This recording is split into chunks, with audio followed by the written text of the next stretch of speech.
I was not alone with those stars then. I was with another miss.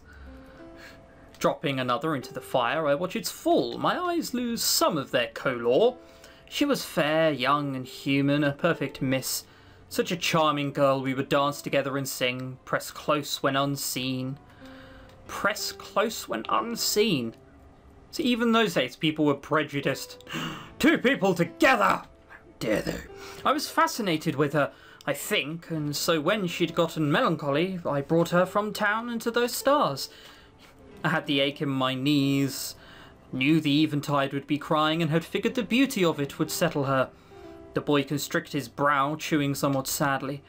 Oh, not to worry, it did. He swallows. I'm not even sure you're telling the truth. I've never understood the custom of man. Is this where we go all 80s feminism and so on my arse? I've always been free-thinking. You're getting closer, and never bound to the thoughts of others. My actions that night, no, my actions altogether. None took kindly to it when she returned. What happened? What happened? What? Well, after I took her back to town, she was ploughed and beaten and beaten and beaten and ploughed and beaten until she could not move or breathe. Not a very happy ending, is that? The boy stares, a nut in his hand held stiff only so near to his parted lips. I buried her under the sand, where I last saw her smiling. He closes his mouth into a frown. A century later, I returned to her spot and found an olive tree growing there. It was the sickest thing, gnarled and twisted it was. Furious, I razed the entire plant, its trunk, its bark, its branches and leaves, and scorched its roots. How far did you go down? Graves are only... they're not that far down. Probably yanked half the grave up with you. Would have torn out the roots, though refrained to not disturb her. Oh, lucky you. Yet last I'd seen it remained alive, born fruit, and uglier than ever before. Isn't that the most wonderful story one can tell? No. Huh. I dropped the last of the chestnuts into the leaves. Didn't you mess up the guys who did it? Mess up? Beat up. Kill them. Yeah, you're a fiend. You didn't eat them? I didn't eat them. What happened to them doesn't matter to the story. There just so happened to be a mass grave, and just so happened that they all fell into it. That's... look, that's their fault, alright? I want to know. I don't want to tell. Ugh, seriously, miss? You know, when kids in the neighbourhood mess with my kids' brothers, I beat their faces in with a stick. That's what love is. It's taking care of your mates. Were your parents in the Navy? Love. That what you figure from this tale, that I fancied her? Well, obviously. Yeah, that's what I got from it. The words pressed close when unseen were used. I mean, I didn't think you were just playing, I don't know... What? Tag? What else could that mean? It's my story, person, not yours. Come off it. It's an old story, and it's only a story. Stop. What? Man. He chucks his shell under his hand against the wall at his side, his expression sour. Fine. I was just entertaining you as I cooked. That's stupid. Bollocks, I don't want to hear that from your fool ass. Well, it's stupid. It's stupid. Forget it. What? What's this? You starting? Your stone's dropping now. Drop them any further, I'll tear him out. Tear out your tongue here. Don't start with me. That's quite violent. We have just got very aggressive there. The boy frees his hand hovering over his last chestnut. I'll rip off your legs, understand? Don't start with me. Last thing you need to be worrying over is your soul, since I'll rend you limbless if you start with me, and there won't be anything to be holding that soul at all. You know that kid at your school who's a chav? And even after the most, even over the most innocuous thing ever, they'll probably try and start a fight out of it. Or that mate who you can't go out with because he's always starting a fight with a bodyguard or cab drivers. I think that is us in this scenario. He didn't really say anything offensive whatsoever after we told a very vague story, and now we're telling him that we'll kill him. You start with me, I'll kill you, we clear person. He quickly nods. I chuckle. You're a cute thing, aren't you? Quailing so tender. I can't move from here, person. You know that. Quivering, he speaks up. It just sounded pretty real. Did it? The boy lets out a loud sigh, shaking as it leaves him. Still vibrating with fear, he fumbles opening his last snut. There looks to still be bits of shell on the fruit, which he does not notice until it's in his mouth. He frowns a bitter frown and calms down somewhat, now distracted by the taste. Some of these are finished, mind. I nodded the fire. Could toss them to you if you'd like, if you're still scared. Nah, I'm not. Yeah, why would he have any reason to be scared of someone who told him that we'd kill them seconds ago? Why? He rocks his head. I'm fine, but I'm pretty tired. Could you toss them anyway? I surely could. Also shall, but only if you agree to stay with me till sunset. It's noon already? It is. I sit down myself, lounging across from him. He stares, his vision slowing and jumping and trying to focus. Eventually he squints, leveling his eye on me. Didn't you say you'd do it for free? Not this person. I said I'd cook these, and I am. He furrows his brow and frowns. Fine, I'll stay with you. Deal. I think that may have been a dumb decision on his part. The ballroom rattles with the sound. He isn't surprised by it. I smile again. So is that what you are? Tired? Yeah. I pick up a chestnut and I throw it at him. He catches it somewhat dazedly. I love how our logic was, well, we did say we'd cook them. I didn't say I'd give any of them to you or prepare them. This is someone who has to be so literal it'd be annoying, isn't it? The kind of person you'd ask to watch over, I don't know, a turkey on the roast, and he does. He sits there for 4 hours and watches it burn. Yes, Red Dwarf. How long have you been gone from your moor, person? I don't know, 2 days? I throw him another. Ooh, isn't that a long time? No, it's a joke, laugh. I don't want... If I laugh, it'd basically be like me laughing at you. Ha!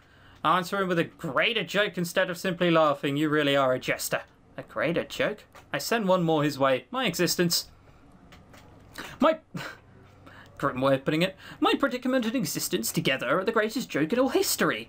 I know this and I've missed half of it. Stop. Such a soft lad. I tilt my head and regard him.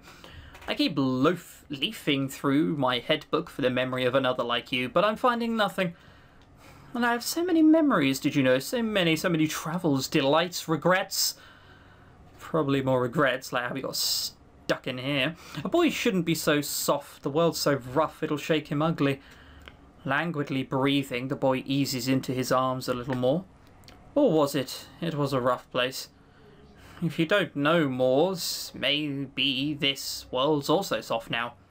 It'd explain you, he blinks. Where I was raised in my moor, that was quite rough. Yeah, from Camden I am. Jesus. You know why I'd laughed earlier? When you'd mentioned souls. You know why I joke of souls? He blinks. So many of us fiends are so obsessive over souls. It's just extraordinary souls. Not unremarkable like the way yours feels.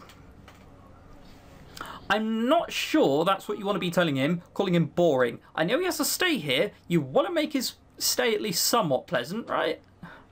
Have to look for those mature, spirited humans. Their souls heavy with character and experience. He closes his eyes.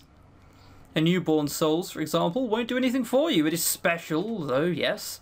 Newborn soul is quite pure really. Well, of course it is. They haven't done anything. I mean, you have to at least know you're committing a sin before you go and commit it.